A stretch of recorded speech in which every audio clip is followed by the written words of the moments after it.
నమస్కారం. చాలా కాలంగా ఇస్లాం యొక్క వాస్తవాల గురించి ఈ సామాజిక మాధ్యమంలో మేము చాలా ప్రశ్నలను సంధించాం. ఇస్లాంలో ఉన్నటువంటి విశ్వాసులు విశ్వసిస్తున్నటువంటి విషయాలను, వాళ్ళ యొక్క పూర్తి కథలను కూడా మనం బహిరంగంగా తీసుకొచ్చి, ఆ కథల్లో ఉన్నటువంటి తార్కికతను, ఆ కథల్లో ఉన్నటువంటి అసలు సిసలైనటువంటి విషయాలను కూడా ప్రపంచం ముందు ఉంచాం. కానీ ఏ ఒక్క ఇస్లామిక మత ప్రచారకుడు కూడా ఇప్పటి వరకు అలాంటి ప్రశ్నలకు సమాధానాలు ఇవ్వడానికి రంగంలోకి దిగలేదు. ఏ ఒక్కరికి సమాధానం ఇవ్వలేదు. ఎందుకంటే దానికి వాళ్ళ దగ్గర సమాధానాలు లేవు కాబట్టే. మేము సఫియా యొక్క కథను వాళ్ళ చారిత్రక పుస్తకాల్లో నుంచే తీసుకొచ్చి, అందులో ఉన్నటువంటి తార్కికమైనటువంటి ప్రశ్నలను అందులో నుంచే మేము సంధించాం.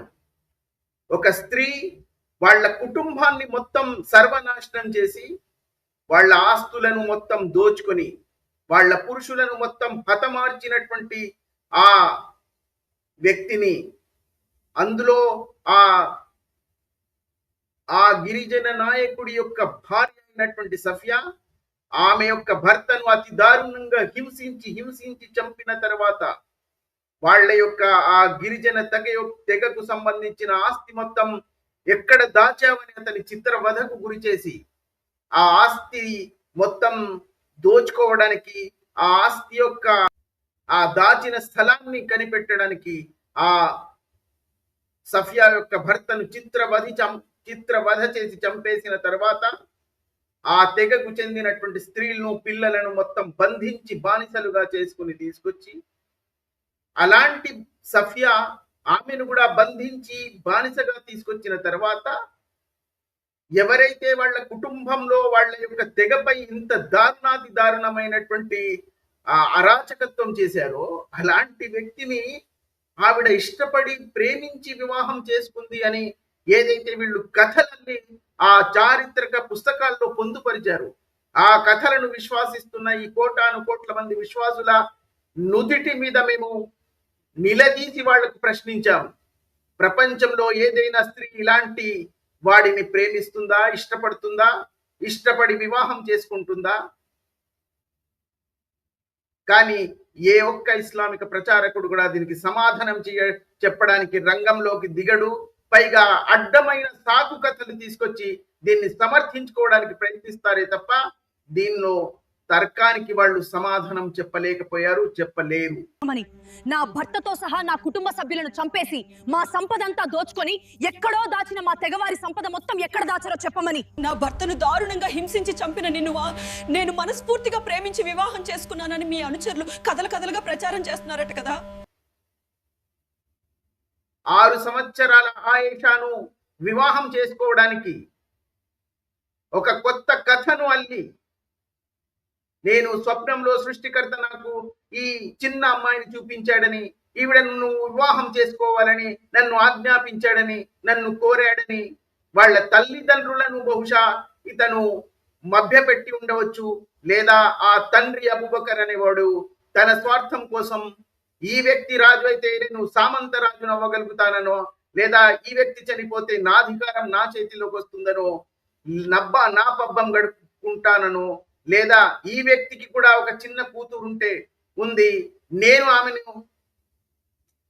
వివాహం చేసుకుని అనుభవించాను, ఏదో ఒక స్వార్థంతో తన 6 సంవత్సరాల కూతురుని ఈ వ్యక్తికి ఇచ్చిన తర్వాత, ఆ అమ్మాయికి 9 సంవత్సరాలు వచ్చిన తర్వాత శారీరక బంధంలో ఏర్పడినటువంటి ఈ వ్యక్తి మీద మేము వందల ప్రశ్నలను సంధించాం. ఏ ఒక్క ప్రశ్నకు కూడా ఈ ఇస్లామిక ప్రచారకుల నుంచి మాకు సమాధానం రాదు కూడా. అలాంటి Ayesha entire life was destroyed by 2 powerful men. One was my father. The other was the man I was forced to call my husband. This is not a story of God. This is not a divine command. This is not a dream. This is not compassion. This is the crime of a father who... My father betrayed me. My mother had no authority and certainly no courage to confront my father. Those who turn belief into a weapon and commit crimes in its name do not represent any values. I was married before I had the capacity to understand life or consent. I was widowed when my womanhood had barely begun seen, and I was forbidden to marry again for the rest of my life. This is the crime of a father. They said my widowhood was tradition, but none of it was destiny. It was control. It was power. It was control. It was power. It was silence. After he died, they did not free me. They restricted me. They restricted me. They watched me. They decided that I would never marry again. This the crime. జీవితాంతం ఇదే వ్యక్తిని ప్రేమించిందని, ఇతనితో ఇష్టంగా తన జీవితం గడిపిందని ఎవరినైతే 16 సంవత్సరాల యవ్వనంలో విధవగా మార్చి వదిలేశాడు, ఆ వ్యక్తి కేవలం విధవగా చేసి వదిలేయడమే కాదు, ఇంకా జీవితాంతం వివాహం చేసుకోకూడదని ఆంక్షలు విధించి మరీ వెళ్ళాడు.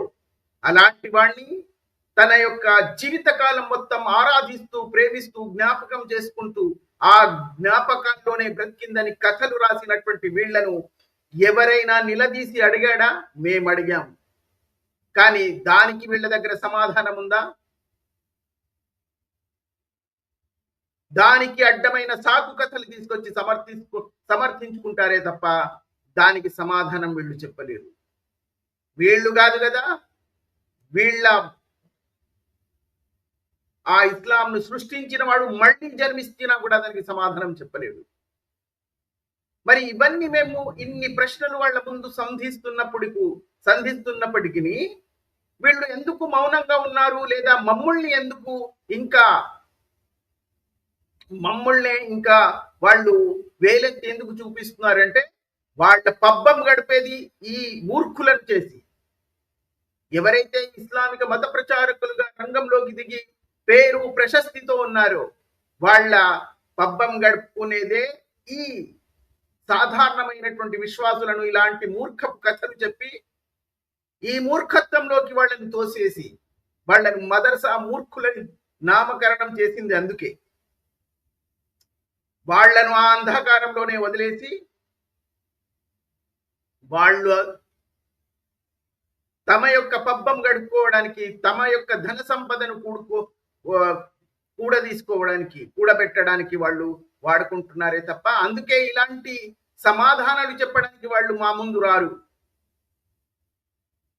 మన దేశంలో కూడా ఈ ప్రసార మాధ్యమాలను చెప్పుకునే టీవీ రంగం ఏదైతే ఉందో, కేవలం విశ్వాసులను కూర్చుండబెట్టే ఇది సంభాషిస్తూ ఉంటారు, డిబేట్లు చేస్తారు. కానీ వాళ్ళ శ్వాస నిలిచిపోయే విధంగా ప్రశ్నలను సంధించగలిగే మా కూటమిని వాళ్ళు ఎప్పుడు కూడా డిబేట్లకు పిలువరు.